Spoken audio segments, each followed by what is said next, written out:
Hello, everyone. How are you doing? I'm so happy to connect with you all today online. Namaste, sabal khair, bonjour, vanakkam, suprabhat, kia ora, gutin moringan. I'm still learning a lot of things. I hope you're doing safe, you're doing well, keeping safe, and you are happy from whichever part of the world you're joining from. Please write in comments here, say hello and what part of the world you're joining from, and I'll be more than happy to answer your questions if you have any. It's such a nice morning in Dubai. Weather is getting better, and now hopefully by next month, all picnics and camping and all these things will start very soon. Weather is it's really pleasant now. Afternoon it's a bit hot, but it's a lovely time now. And today we are live on Facebook, Instagram, sorry, not on Instagram, Facebook, LinkedIn, and YouTube simultaneously. So, whatever platform you're using, you can write comments and I'll get in my inbox and then I'll able to answer your questions over there. This series I've started for the personal development. So, last time we spoke about time management, and today we are talking about why me?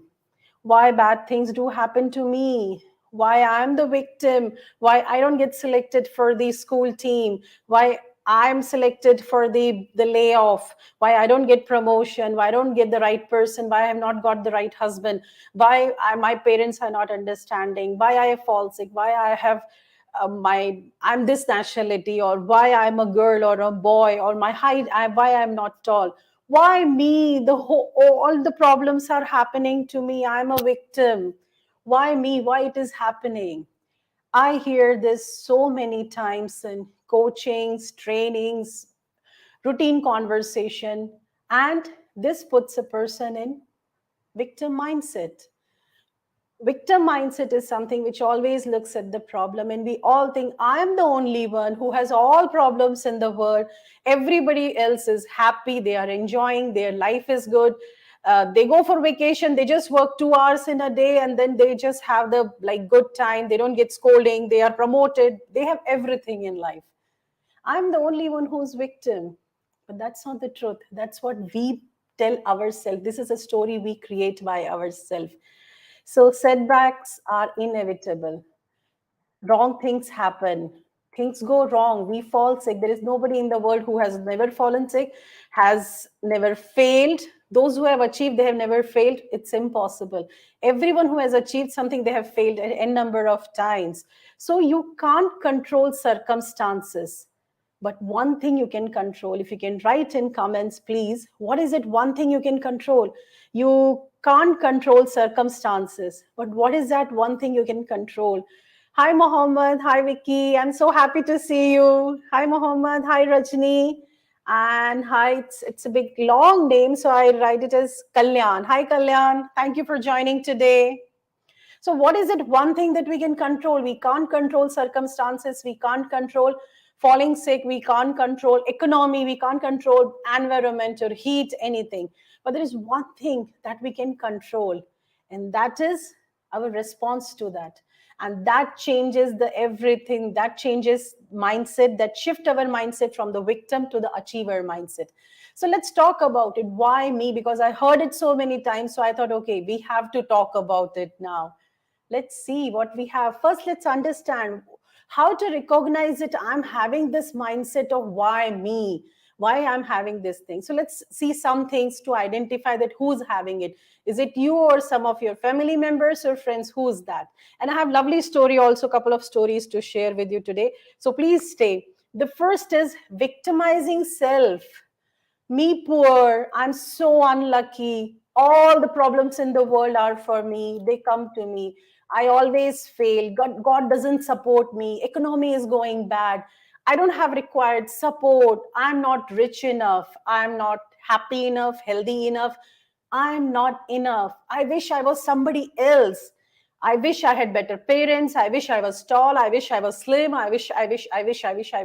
Means we are just victimizing. And you can easily identify from the way people talk about themselves and talk about others that they are victimizing themselves or they are achievers. So Observe their language, what language you are using for yourself and what others are using. Are they victimizing themselves? This is the first way to identify why me syndrome. The second one is rumination. We get into that infinite loop of thinking same thing. I am stuck, I can't think anything beyond this, there is nothing going right for me, there is no way forward, I don't see anything good happening for me.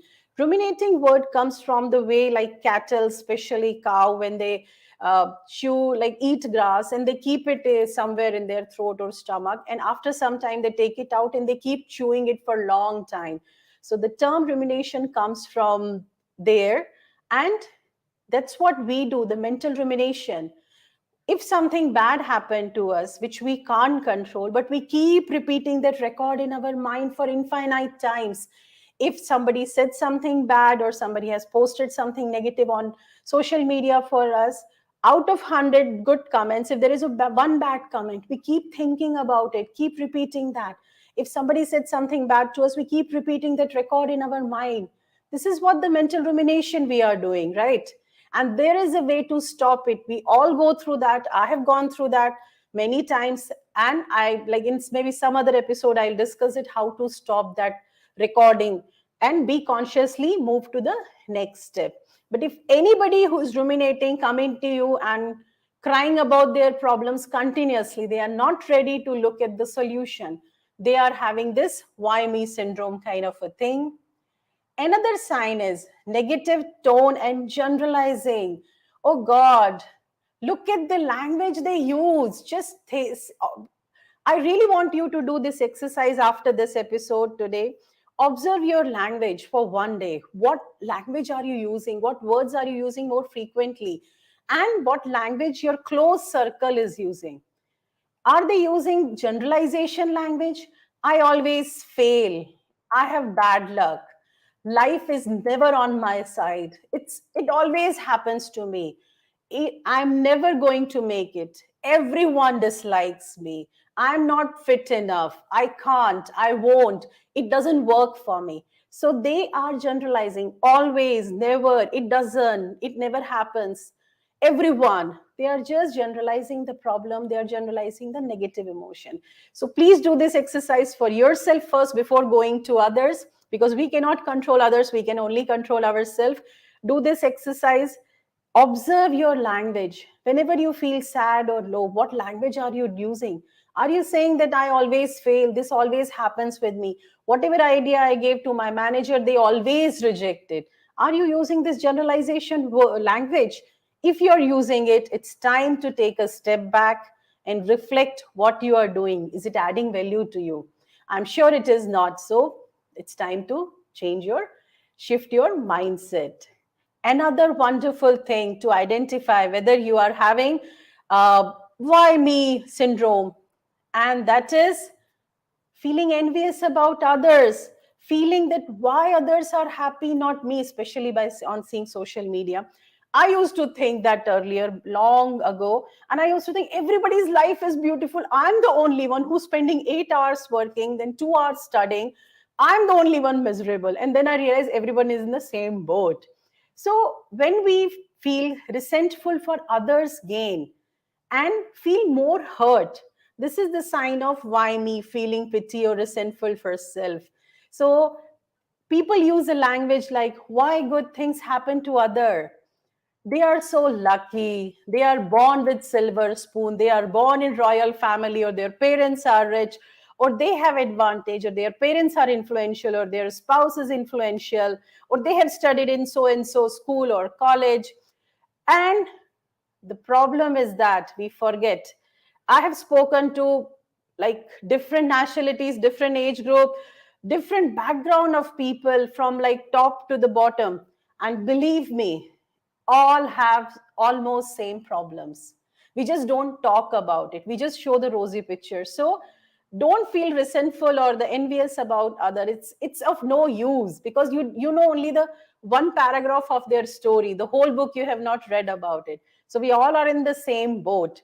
So these are four signs which you can see that are you having that why me syndrome kind of a thing. And These are very subtle feelings, but these are the feelings that eventually holds you back from taking this step. So whether you are using the generalization language or you're ruminating, you're holding yourself back. And I always say, if you're not realizing your full potential, you're not respecting God's gift, what God has given you. You're not utilizing your skills. You are being selfish. If I have the capacity to inspire people and I'm holding myself back, I'm selfish, because I can inspire millions of people and I'm not doing it. This is what the selfishness is. Selfishness is not only about keeping money to myself or food to myself. Keeping my knowledge, my gift to myself is also selfishness. And you can give to others when you come out of this why me syndrome, because we all are in the same boat. So we have spoken about the problem, like how to identify it. Okay, there is one beautiful comment. First of all, be happy with what we have. That is important. I have gone through all these points that you're explaining. That's wonderful, Vision. I'm so happy to hear from you. And you cannot control others, you can control yourself. That's brilliant.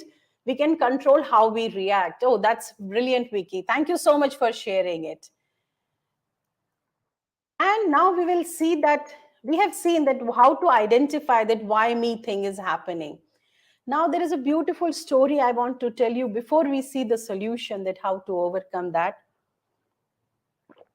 Almost 5,000 years ago, there was a lady. Her name was Kisa Gautami. Kisa because it's a Pali language, but she was very lean because she was from very poor family.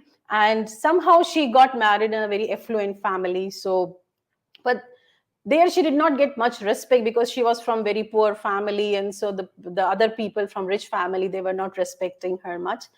So she was not very happy. And after 5 6 years, she had a baby boy, and she finally, the moment has come when she got some respect in her family.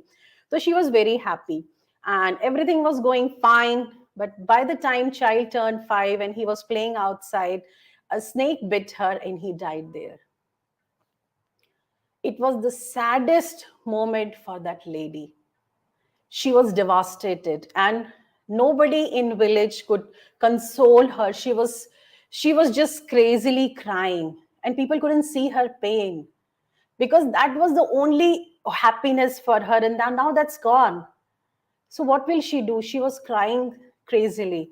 People couldn't see her pain. So they said there is one person, Buddha named person, is outside village, and people say that he's very enlightened person. So let's go. He may be able to help you. So immediately she took body of her child and she went there and she just threw in front of Buddha and said, please do something. Please save my child. As parents, we can understand we are ready to do anything for our children. And after that, Buddha understood that it's not the right time. She's having so strong emotions that this is not the right time to explain her about awareness or anything. So he said, okay, I'll do for you. I'll do whatever best I can do, but I need some ingredients to do that. So she asked what, and he said that, can you bring some mustard from for the thing, for the ritual? So she thought Buddha is going to do some ritual and like he'll bring back my son's life. So she started running to bring it. She said, wait, wait, wait, you have to listen carefully. You have to bring it from some home where nobody has ever died. And she said, yeah, okay, fine. She went. She knocked at the first door and she said, I need mustard, and she told the whole story. So that person was very happy. She said, yeah, please, why one fist of mustard? You just take the whole sack of it, because if it can save your son's life, what bigger thing we want? So they were giving her, and they said, just 1 second, please tell me that nobody has died in your family. And she said, oh, I'm so sorry, last year my grandfather passed away. She went to next house, the same story. The next, by evening, she visited all houses in village and she couldn't find a single house where nobody has ever died. And that was the time she realized change is the only permanent thing in life. Death is inevitable. The day we are born, our death is decided only when it comes as a surprise. Why I'm telling this story is that we don't realize that others are in the same boat until we come out of this shell of why me. if we are only why bad things are happening to me, why I am poor, why I suffer, why I have this disease, we don't have answer for many things, but we have the answer to come out of this why me syndrome, to do something which is more useful and value adding for you. And this story is so touching to me because it's a constant reminder to me, everything is changing constantly. Just be ready for change. Change is the only permanent thing in the world, nothing else is permanent. If you study about the astronomy and the universe, you will know even the earth is not spiral, like moving in the same place. It's like a spring, it's moving. So where we were yesterday, we are at the different place in universe right now. So we cannot be at the same place even 1 second afterwards. So this is the level of change we are having. This is a gravity of change, we can experience it. Not even 1 second we are at the same place. And this is what the universe, this is how it works. So this story is, it's a constant reminder for all of us that everything is changing constantly. Now let's see the solution for it. The first is toxic positivity. I have seen this so many times. What do people do? If I have a pain, if I'm suffering from some disease or something, I go to doctor. I have say 38-degree temperature fever. I go to doctor and doctor says, wait, you're crying for 38-degree. Other patient has 40-degree temperature. Does it make me happy? Does it make me feel better? Does it cure my problem, my disease? No, it doesn't. The same way, if I'm hungry for one day, I did not eat and I'm very hungry, I really want to eat food. And I go and I ask my mother or anybody like to whom I give food. And that person, rather than giving me the food, if that person says, look at the other person, he has not eaten for 3 days and you are crying for one day, is going to solve my problem. No, right? That's what the toxic positivity we are doing. If somebody comes with the thing that I'm having problem, or I lost job, or I lost for close relative, and rather than telling them, especially during the layoff when people were not happy sometimes with their job, and I heard it so many times that at least you have a job, be happy. Now that doesn't help them because their problem is different. Their problem is not having the job. Their problem is they are not happy with what they are doing right now. Their fever is 37-degree or 38-degree. You're talking about 40 or 42-degree fever.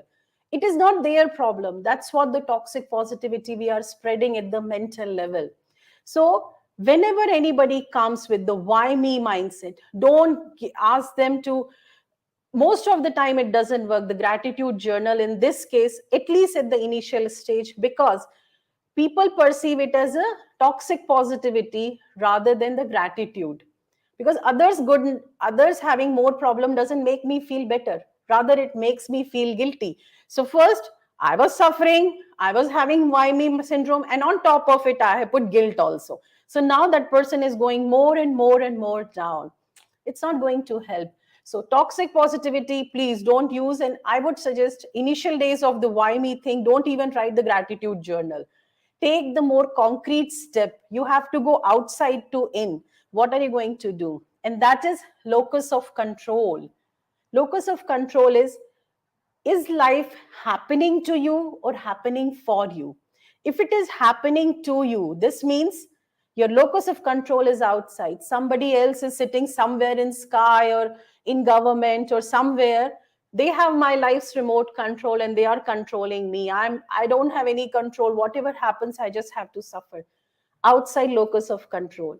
The moment you take locus of control inside means I create my life. Life is happening for me, not to me.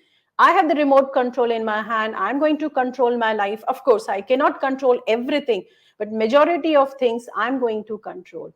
So you have to bring locus of control to yourself. It is difficult. People don't like doing it because the moment you take locus of control inside, it comes with a responsibility. The moment you take decision, you have to a responsibility. That's the reason many people don't like freedom, because freedom comes with responsibility and people don't like taking responsibility. So if you want to grow in life, you need to have locus of control inside you. Don't let others have control, remote control of your life. If you give remote control to others, then be ready to suffer why me for whole life. It's not going to help you at all.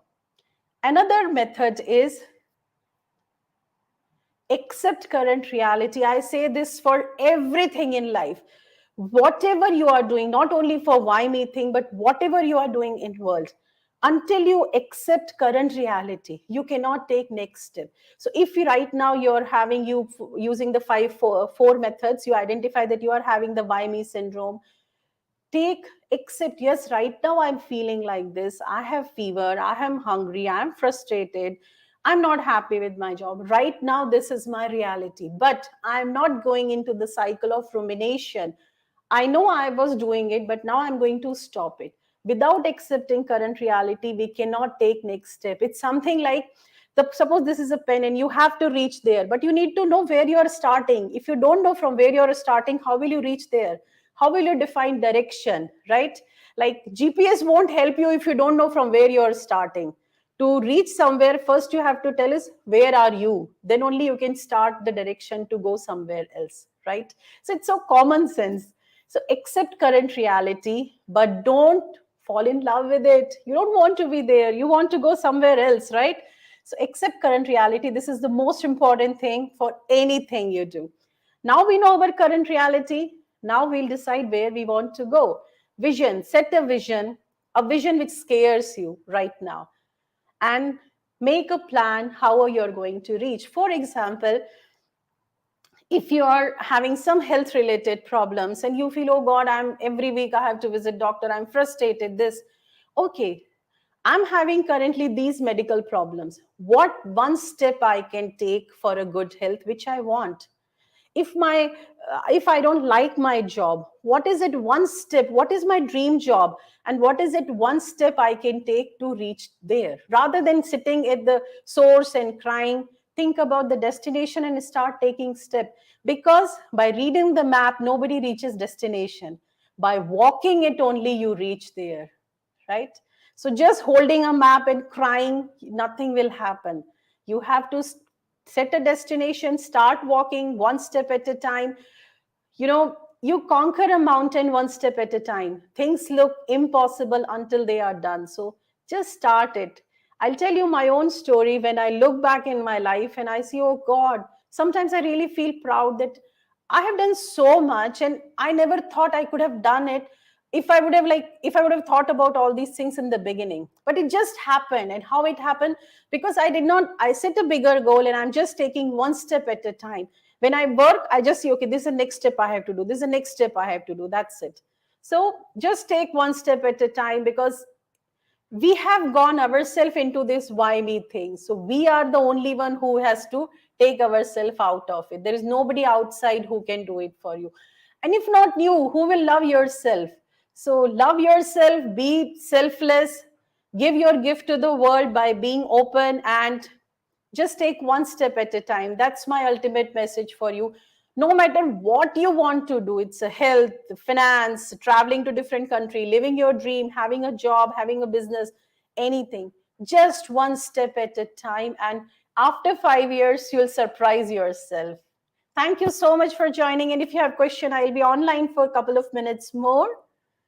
And acceptance, yeah, Vicky, acceptance is the most important thing. By ignoring it, we are actually not setting from where we want to start. So how will we reach destination? That's very difficult. Thank you so much for joining, and I'm so happy to meet you today. Next week, we'll come up with another important topic for the personal development at the same time. So please join. Thanks a lot. Have a nice week.